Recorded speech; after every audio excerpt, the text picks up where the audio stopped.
Pendapat yang paling kuat pada makmum membaca Al-Fatihah atau tidak di belakang imam. Yang disepakati oleh para ulama, yang saya sebutkan dulu yang disepakati ya. Yang disepakati adalah kalau sholatnya sir, tidak ngerasin suara, seperti misalnya duhur, asar, kemudian rakaat ketiga maghrib, dan 2 rakaat terakhir isya. Gitu kan? Ini namanya sholat sir, kecilin suara. Maka wajib makmum membaca Al-Fatihah. Wajib makmum membaca Al-Fatihah. Gitu kan?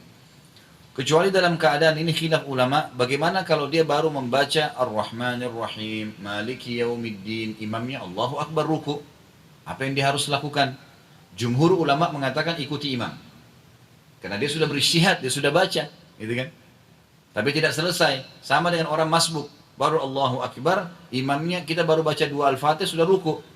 Apa yang harus kita lakukan? Jumhur mengatakan ruku saja. Imam Syafi'i mengatakan tidak, harus dia baca. Nggak bisa. Dan dia boleh ketinggalan untuk mengejar Al-Fatihah sampai 3 gerakan. Kalau dalam madzhab Syafi'iyah, gitu kan? 3 gerakan artinya ruku, sami Allahu hamidah, sampai sujud pertama. Nah itu dia boleh tetap menyelesaikan Al-Fatihahnya lalu dia mengejar imam. Karena pentingnya masalah Al-Fatihah ini. Tapi kalau sholatnya jahar, ngerasin suara, subuh, 2 rakaat pertama maghrib, gitu kan? 2 rakaat pertama isya, maka ini hukumnya jumhur mengatakan tidak ada bacaan bagi makmum. Kecuali imam memberikan jeda waktu. Beranjak daripada hadis yang sahih bahwasanya Nabi SAW pernah mengatakan waladdallin amin, lalu tiba-tiba sahabat di belakang berlumba-lumba baca Al-Fatihah. Jadi ada suara bergemuruh gitu. Sehingga bacaan Nabi SAW, Nabi sendiri terganggu SAW, dan makmum juga tidak konsentrasi dengar bacaan ayatnya beliau. Beliau begitu salam lalu beliau mengatakan, "Mali unazi', kenapa tadi saya diganggu dengan bacaan kalian?"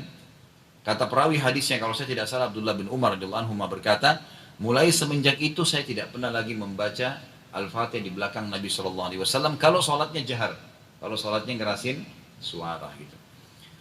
Ulama-ulama seperti Imam Syafi'i rahimahullah melihat bahwasanya orang yang membaca Al-Fatihah, baik sholatnya jahar, kerasin suara atau sir, itu wajib. Beranjak daripada hadis Nabi SAW yang berbunyi, tidak ada sholat bagi orang yang tidak membaca Al-Fatihah. Maka beliau tidak membedakan antara sholat berjamaah atau sholat sendiri. Ya, kalau sholat sendiri mutlak harus baca ya, tidak boleh sama sekali tinggalkan Al-Fatihah. Batal sholatnya kalau tinggalkan Al-Fatihah. Kalau sholat berjamaah, sebagaimana saya sebutkan tadi, khilaf di antara ulama itu. Imam Syafi'i semuanya, mau sholatnya jahar atau sir, semuanya harus membaca Al-Fatihah.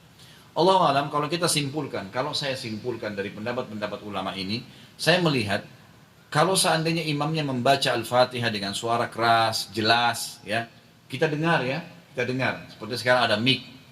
Lain kalau mati lampu gelap, tidak kedengaran suara atau kita terlalu jauh dari imam, itu lain. Walaupun sholat jahar tetap wajib baca Al-Fatihah tuh, karena kita tidak dengar. Karena memang Allah berfirman, umumnya ulama berpegang pada ayat ini, a'udzubillahi minasyaitonirrajim, fa idza quri'al Qur'an fastami'u lahu wa ansitu. Kalau Al-Qur'an dibacakan, dengarkan baik-baik dan ya telitilah, jelihlah. Berarti kasusnya adalah kalau dengar. Kalau dengar kita nggak boleh berkata yang lain, gitu kan? Nah, kalau imam sholat jahar, maghrib misalnya, tapi mati lampu, kita di saf ke-5 atau ke-6, ke-7 ke belakang, nggak dengar. Atau sholat di belakang, perempuan nggak dengar sama sekali. Mereka tetap baca Al-Fatihah, selama tidak dengar. Tapi kalau mereka dengar Al-Fatihah itu, seperti tadi imam kita Masya Allah membaca misalnya, kita dengar. Dan pada saat mengatakan waladdallin, kemudian semua mengatakan amin. Begitu selesai amin, imamnya baca langsung surah. Nah ini Allahu alam, yang lebih dekat pendapat ulama mengatakan tidak lagi baca Al-Fatihah.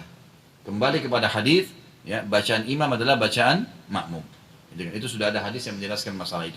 Tapi kalau imamnya jeli dan dia lebih faham masalah fikih menjadi imam, adalah setelah waladdallin amin, imamnya diam jeda 7 ayat Al-Fatihah. Maka pada saat itu makmum silakan baca, gitu kan? Dia membacanya. Jadi ini tinggal tergantung bagaimana kondisi imam memberikan dia kesempatan. Allahu a'lam.